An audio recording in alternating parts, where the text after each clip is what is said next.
To Nursing Chronicles YouTube channel. आज की इस वीडियो में हम अपकमिंग नर्सिंग ऑफिसर एग्जाम के लिए मल्टीपल चॉइस क्वेश्चन को सॉल्व करेंगे। सबसे फर्स्ट क्वेश्चन है हमारा, which component of the RICE protocol helps reduce swelling by limiting blood flow to the injured area.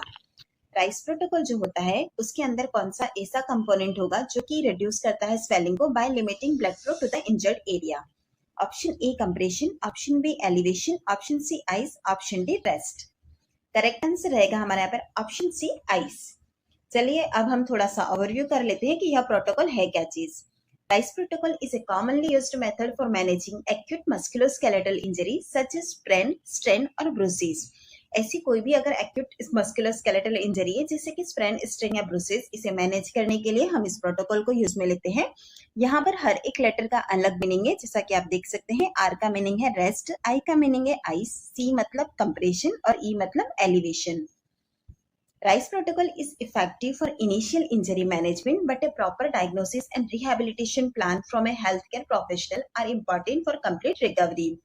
RICE protocol जो होता है उसे 48 से लेकर 72 आवर्स तक हम इंजरी से यूज में ले सकते हैं, और जब भी इसे यूज में ले रहे हैं तो यहाँ पर बहुत जरूरी है कि हमें हेल्थ केयर प्रोफेशनल की एडवाइस ली गई हो ताकि वो कंप्लीट रिकवरी हो सकता है या नहीं पता चल सके। नेक्स्ट क्वेश्चन है हमारा, which lifestyle change is recommended to reduce the risk of stroke. Risk of stroke को रिड्यूस करने के लिए कौन सा लाइफस्टाइल चेंज रिकमेंडेड करेंगे। Option A increasing salt intake, option B smoking cessation, option C increasing sugar consumption, option D reduced physical activity.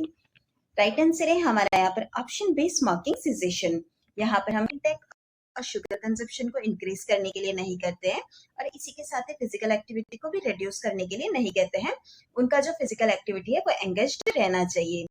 Risk को reduce करने के लिए बहुत सारी सी लाइफस्टाइल चेंजेस है जो कि हमारे लिए बहुत ही इफेक्टिव रह सकते हैं, जिसमें से सबसे फर्स्ट है हमारा रिड्यूस सॉल्ट इंटेक, सेकंड है हमारा रेगुलर एक्सरसाइजेस, थर्ड पॉइंट है हमारा स्मोकिंग सेसेशन, फोर्थ पॉइंट है हमारा अवॉइड अल्कोहल इंटेक, और फिफ्थ पॉइंट है हमारा मैनेज क्रॉनिक कंडीशंस जैसे कि हाई ब्लड प्रेशर, डायबिटीज। इस क्रॉनिक कंडीशंस को भी मैनेज करना होगा। नेक्स्ट क्वेश्चन है हमारा, which of the following is a potential complication of clomiphene citrate treatment. Clomiphene citrate treatment का पोटेंशियल कॉम्प्लिकेशन कौन सा है। Option A hyper stimulation syndrome, option B liver toxicity, option C kidney stone, option D cardiac arrhythmias. Right answer है हमारा यहाँ पर option ए ovarian hyper stimulation syndrome. हमें यहाँ पर जो ड्रग दी गई है वो है क्लोमिफेन साइट्रेट। इनफर्टिलिटी वाली वुमेन्स में ओव्यूलेशन को इंड्यूस करने के लिए इस वाली मेडिसिन को यूज में लिया जाता है। यहाँ पर हमें जो दिया गया वो है OHSS। इसके जो चांसेस होते हैं वो इंजेक्टेबल फर्टिलिटी ड्रग्स जो होती है उसके साथ ज्यादा हो जाते हैं। हमें यहाँ पर जो क्लोमिफेन साइट्रेट मेडिसिन दी गई है यह एक ऑरली एडमिनिस्टर करने वाली ड्रग है, लेकिन इसके साथ भी हमें कॉम्प्लिकेशन के तौर पर ओवेरियन हाइपर स्टिमुलेशन सिंड्रोम देखने को मिल सकता है। नेक्स्ट क्वेश्चन है हमारा, when performing a physical assessment of A newborn with down syndrome the nurse suspect that the infant में हैव। एक डाउन सिंड्रोम वाला हमारे पास न्यूबॉर्न है, उनका जब हम फिजिकल असेसमेंट परफॉर्म तो नर्स क्या सस्पेक्ट करेगी कि यहाँ पर हमें क्या चीज देखने को मिलेगी। Option A abnormal heart sound, option B stiff lower extremities, option C bulging fontanelle, option D unusual pupillary reactions. Right answer है हमारा यहाँ पर option A abnormal heart sound. जो हमें यहाँ पर डिजीज कंडीशन दी गई है डाउन सिंड्रोम, इसके साथ में हमें कॉन्जेनाइटल हार्ट डिफेक्ट्स भी देखने को मिलते हैं जैसे कि ASD, VSD, और इसी के साथ ही जो हार्ट साउंड होता है वो भी एबनॉर्मली फाइंड आउट होता है। तो इसीलिए जब भी हम फिजिकल असेसमेंट कर रहे हैं तो यहाँ पर हम ये नोट करेंगे कि हार्ट साउंड एबनॉर्मल है या नहीं, यह देखना होगा।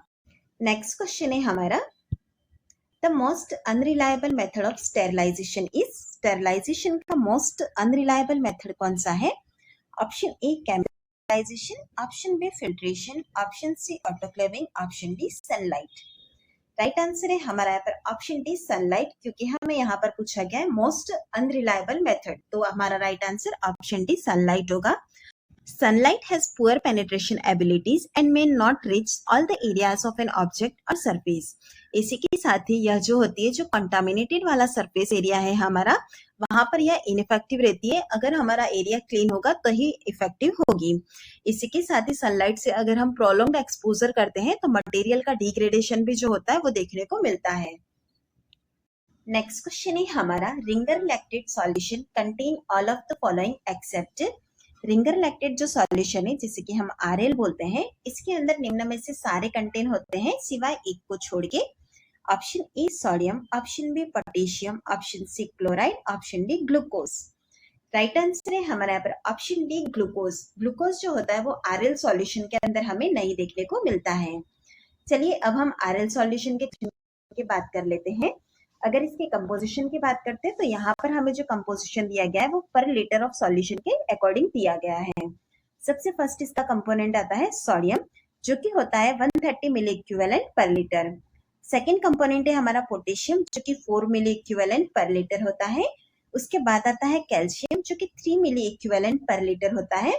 उसके बाद आता है क्लोराइड, जो कि 109 मिली इक्विवेलेंट पर लीटर आता है। और फिर लास्ट है हमारा लैक्टेट, जो कि 28 मिली इक्विवेलेंट पर लीटर होता है। यहाँ पर कहीं पर भी आपको ग्लूकोज को मेंशन नहीं किया गया था, इसीलिए ग्लूकोज जो होता है वो आरएल के कंपोजिशन के अंदर नहीं आता है। बात की जाती है आरएल सॉल्यूशन के एडमिनिस्ट्रेशन की, तो यह इंट्रावेनसली एडमिनिस्टर करते हैं। पर्पस जो होता है इसको यूज करने का फ्लूइड रिससिटेशन वाले केसेस में, जैसे कि dehydration, blood loss, surgery to replace electrolyte, हम इसे यूज में लेते हैं। इसका जो पीएच होता है अराउंड 6.5 होता है, जो कि हमारे बॉडी फ्लूइड के फिजियोलॉजिकल पीएच के समान।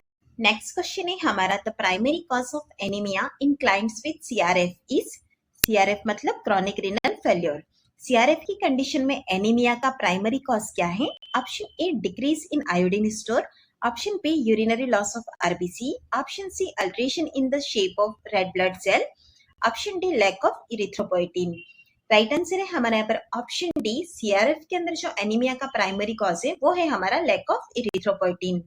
चलिए अब हम इस भी देख लेते हैं।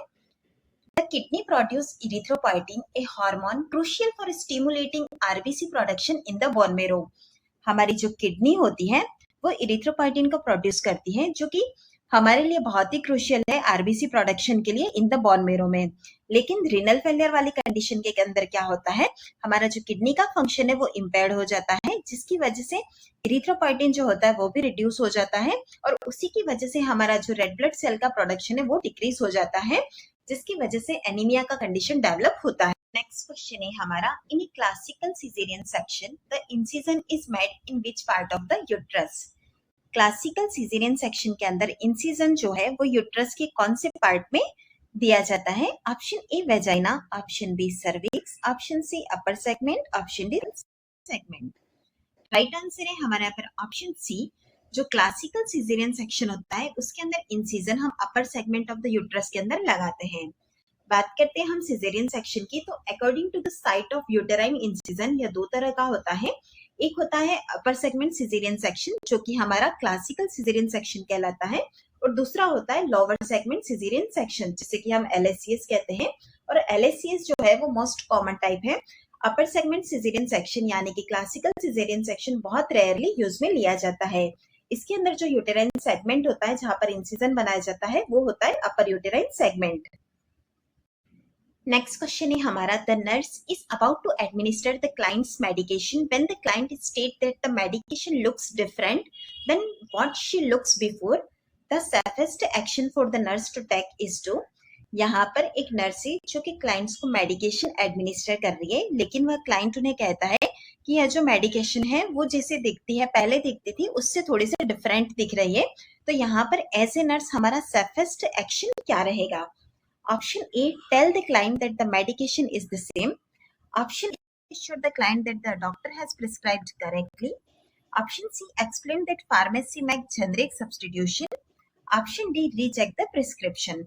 सबसे फर्स्ट हमें कोई भी एक्शन लेने से पहले ऐसे नर्स हमारा एक्शन होगा कि हम उस प्रिस्क्रिप्शन को रीचेक करें। तो राइट आंसर है हमारा यहाँ पर option D, recheck the prescription. Next question है हमारा, which of the following ethical principle refers to the duty not to harm. Not to harm के लिए कौन सा हमारा इथिकल प्रिंसिपल है? Option A fidelity, option B veracity, option C non maleficence, option D beneficence. Right answer है हमारा यहाँ पर option C, non maleficence. Fidelity का मतलब होता है फेथफुलनेस, वेरासिटी का मतलब है टू टेलिंग द ट्रूथ, बेनिफिशियंस का मतलब होता है टू डू गुड, और नॉन माल एफिशिएंस जो कि आप देख ही चुके हैं यहाँ पर नॉट टू हार्म या फिर do not harm. Non-maleficence means do not harm. It emphasizes the obligation of healthcare professional to avoid causing harm to the patients.